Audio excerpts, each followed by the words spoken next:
A good Monday, a football Monday morning, Johnny Mac. It's going to be mid-80s today, and we're coming off a fantastic draft weekend where the Eagles went to work, got some good players, made some good decisions.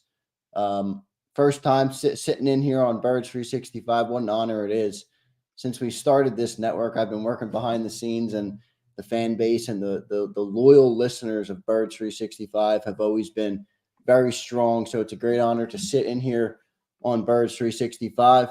John, I want to kick it right to you and just get your first recap, first reaction to what the Eagles did this weekend. I thought it was overall a pretty good performance. You obviously can't grade the players too much, but good performance from Howie Roseman. What's your first takeaways from the Eagles draft? Yeah, we've talked about it a lot. I think my description of the draft, how I grade teams, is probably a little bit different than most people in the fact that I look at decision making, I look at how they handle the process, and that's what Howie's strength is. So everything generally makes sense, and even he talked pre-draft about things like the Hassan Reddick trade. Nothing happens in a vacuum. And you saw that after the draft yesterday with Mekhi Becton, how he mentioned at his post-draft press conference. He thought he'd have an offensive lineman earlier in the draft, and the board didn't break that way. So that's what he does best, the contingency plans, and all of a sudden you have a former number 11 overall pick to be your potential swing tackle. Obviously disappointed with the Jets, but you hope to bring him in. He's still very young. Jeff Stoutland, there's a reason he signed here. A chance to resurrect his career, and all of a sudden you might have that heir apparent to Lane Johnson if you get him back on the right track. So you go about things a different way. That's the strength of the Eagles, and they do it well, and they do it better than anybody else. And part of that is certainly Howie's experience and his learning on the job over the years, and not a lot of GMs with that kind of experience, not a lot of GMs with that kind of rope to do things the way he does things. And he takes advantage of it, and he deserves credit for it. He really does. Yeah, Mekhi Becton, what will his role be? He's a massive dude, 6'7", 6'7", 360.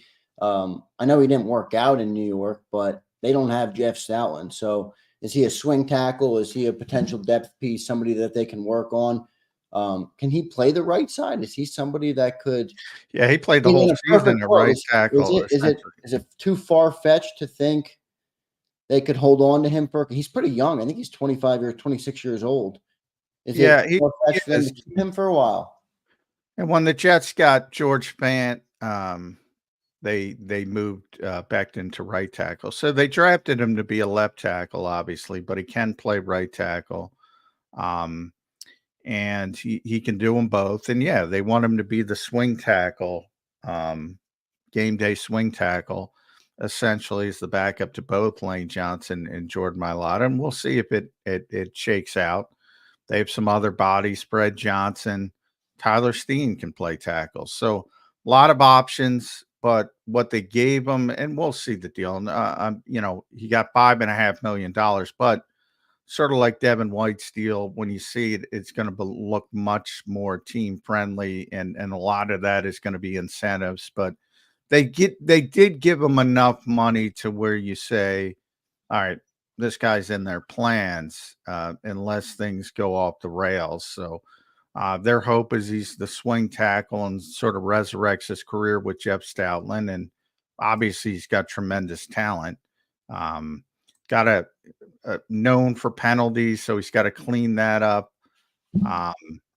And certainly there's a lot of work to be done. But again, backup players, you're just looking for somebody who's got some upside, maybe some ability to hold down the fort for a game or two, and he certainly should provide that, I would say, for the Eagles.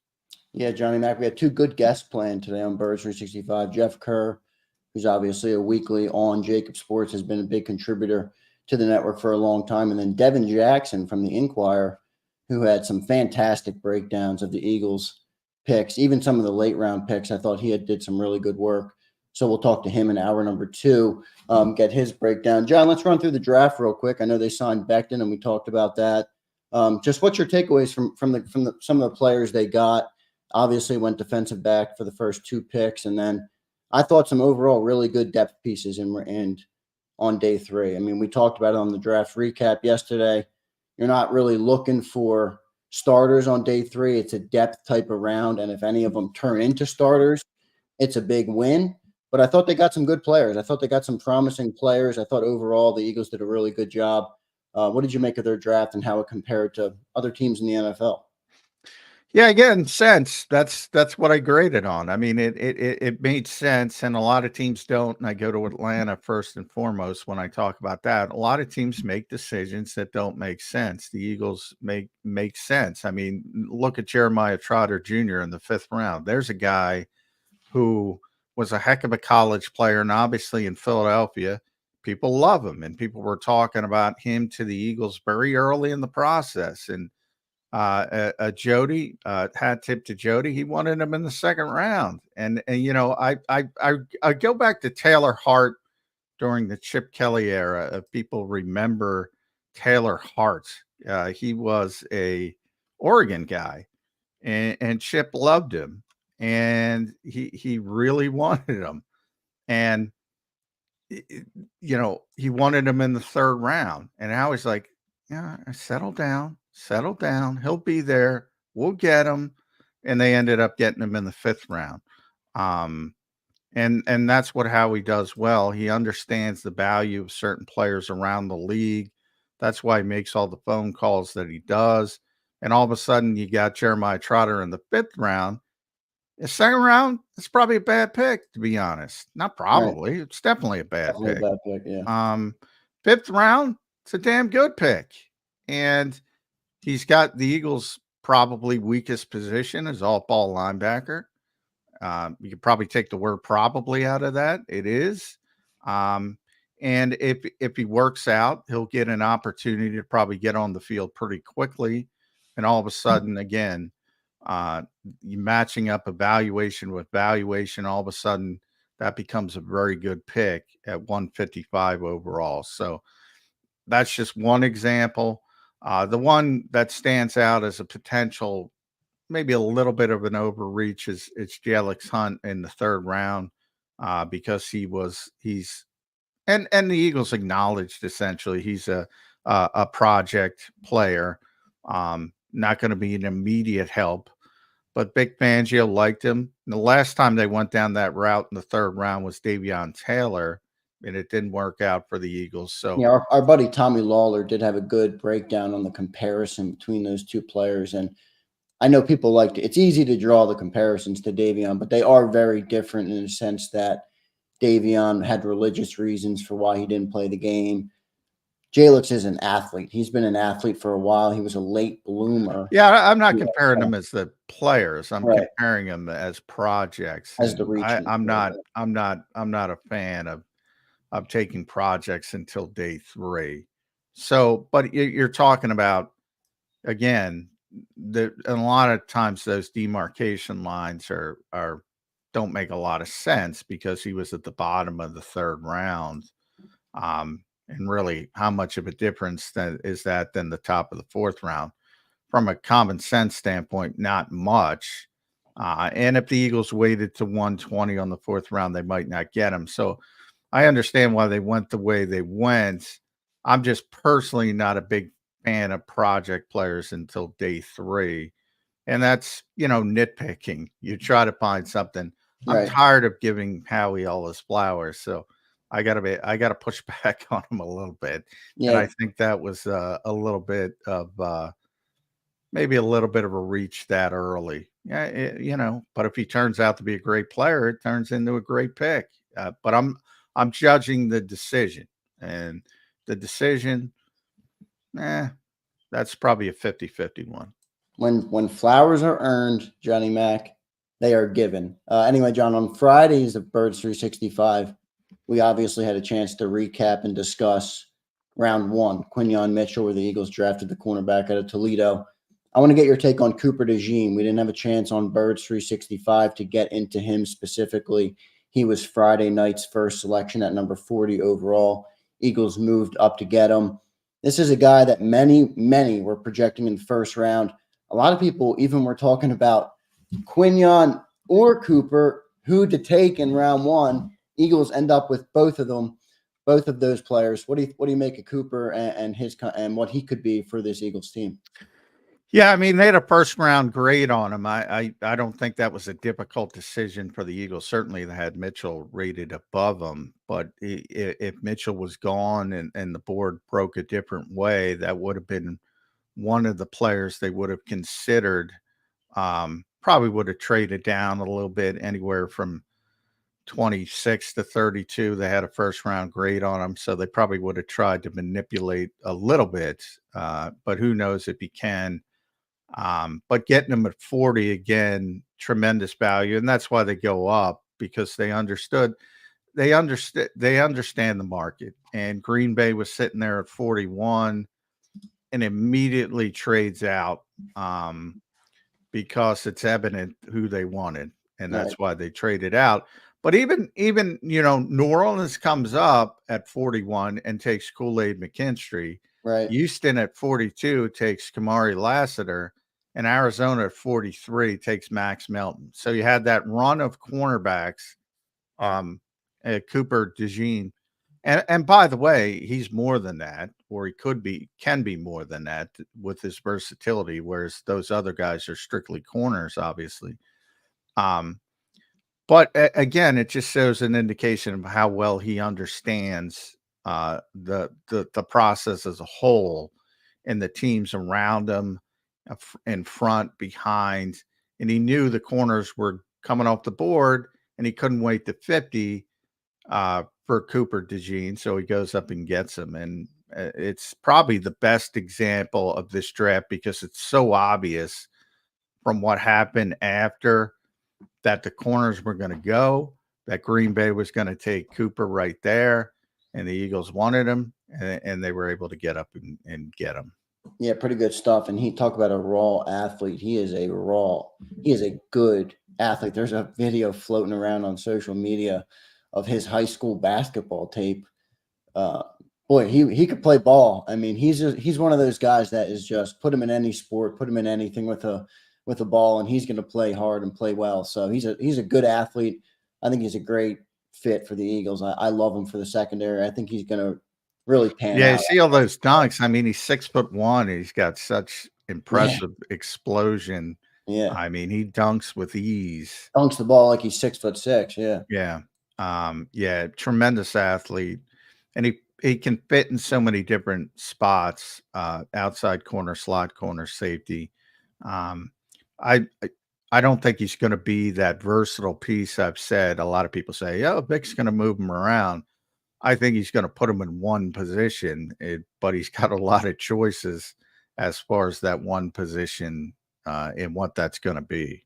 And that's a good player to have when you have a defense like the Eagles do, with a lot of holes. A lot of people were looking for a lot of new players, a lot of additions to the defense because of their lackluster performance in the second half of last season. So to get a guy like that, John, it's easy to, when we talk about the draft, it's very easy to get into the vacuum of the draft and grade each player and, oh, did they do good here? Did they do good here? If the Eagles get two defensive backs that make contributions to this football team in Quinyon Mitchell and Cooper DeJean, this draft was a success. All the other picks are icing on the cake if they got two defensive backs that can play as starters for this football team. Oh yeah, I mean, any time you hit on your first two picks, pretty much anywhere, right, that's going to be a successful draft. I mean, you could argue the Jalen Hurts draft, which is, it looks. Some people will say it's a bad draft, and certainly from the volume standpoint, it turned out to be a bad draft. But you got your starting quarterback. You got your superstar quarterback who you paid $250 million. That's that you were willing to hand over $255 million to, or promised to, and yeah, that to me is, yeah, that makes up for everything else. But yeah, I'm pie in the sky. You hope everybody hits, but that's not realistic. And um, you know, it might not be realistic for two of them to hit, but if one of them does, um, even that's good. That's sort of the nature of the NFL draft, and that's why Howie talks about that vacuum. And I mean, it's I get it. It's hard for people. It's hard for media people. So it's certainly hard for fans, but and you have to rate these things and grade these things, and you look at each individual pick, and you know, perfect example again go is Mekhi Becton. I mean, all right, you didn't get the tackle, you got to go another route, and that's how you build good teams. Another thing that's flying under the radar, John, and I like to add this context into the JAKIB pick in round 3. The Eagles added 3 picks in next year's draft, and I Yeah, believe, if I'm not mistaken, 2 of those picks came from the Eagles trading back twice. They moved 50, 53, jumped up to 40, but they added 78. Then they moved back to 84. Then they moved back in the 90s, and that's where they took JAKIB. They got 3 extra picks for next year's draft, which we all know Howie Roseman now, if you're a fan long enough in this town, he's going to turn those picks into something good. He's going to use them to go and get a player he likes late in the season if we need. I think that's an underrated part of this draft. You got the players and you got 3 assets for next year. yeah, and again, that's sort of knowing the board. Yeah. They wanted a particular play, and they knew they could go down. Um, Probably could have went down even further if they would have had a trading partner and still been able to get them. Right. Um, Talked to Rick Spielman about that with Alexander Madison back in the day. He knew he wanted Alexander Madison in the 3rd round, and that was a bit of an overdraft. But he knew that's the player he wanted, and he went all the way down to the last book of the 3rd round and just kept adding picks. I forget, he went down like 3 times and just kept adding picks and adding picks and adding picks because he knew the player he wanted would be there. And I think similarly, that's what Howie did a little bit with Jelix Hunt. He knew he'd be there. And so he was able to manipulate that. And yeah, I mean, when you look at this draft and you get, it's almost absurd. They get the 9 players and they got 3 future picks, and they're a 3rd, a 4th, and a 5th. So Right. They're not 7th rounders. A 3rd round no, pick is a pretty good, yeah, 3rd round is the most successful round in the history of the NFL draft. That's a solid pick. yeah. It's a premium pick. That's what, day 1 and day 2. And that's why the one thing I will say, all right, you can question Hunt a little bit because that's a premium pick. Right. That's why I like to Um, add that context in there. yeah, Did they reach for a player? Maybe. But did they also add a premium pick in next year's draft? Yes. That context is important to add. yeah.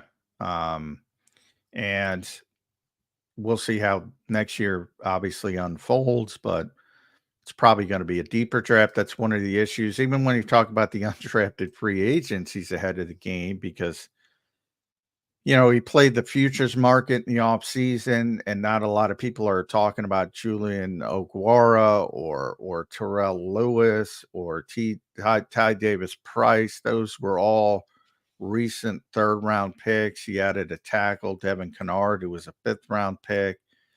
And he mentioned that after the draft. This is the smallest undrafted class he's ever had. Part of the reason for that is NIL at the college level. Very few underclassmen declared, much less than normal. Um, so that the pool wasn't as deep. And he was preparing for that, as he explained on that futures market that nobody cares about in the rest of the league. Forget about, I'm talking about teams. And they're looking at practice squad film and trying to find players with upside, trying to win outside the margins. And by the way, the 6 guys they got, most of them are top of the top of the list at their position for guys who didn't get drafted. So, yeah, I'm giving him too many flowers, but he does a good job. Yeah, well, a week projected day 3 class ultimately means there's less undrafted guys that the Eagles will target. That's why they were aggressive in the futures market. And we'll get into the free agents or the undrafted free agents a little bit later on in the show. Coming up next, though, is our man Jeff Kerr, a great contributor to the network, a great NFL writer, NFL reporter for CBS Sports. Jeff Kerr, weekly guest here on Birds 365, always does a great job. It'll be interesting to hear what Jeff makes of the Eagles draft. So stick around, Birds fans. Don't forget to like the show, share the show, help us grow the network and grow the show. We appreciate everybody in the chat box for checking in with us this morning on a Monday after the Eagles draft. So Jeff Kerr's up next. Stay tuned, everybody, on Birds 365.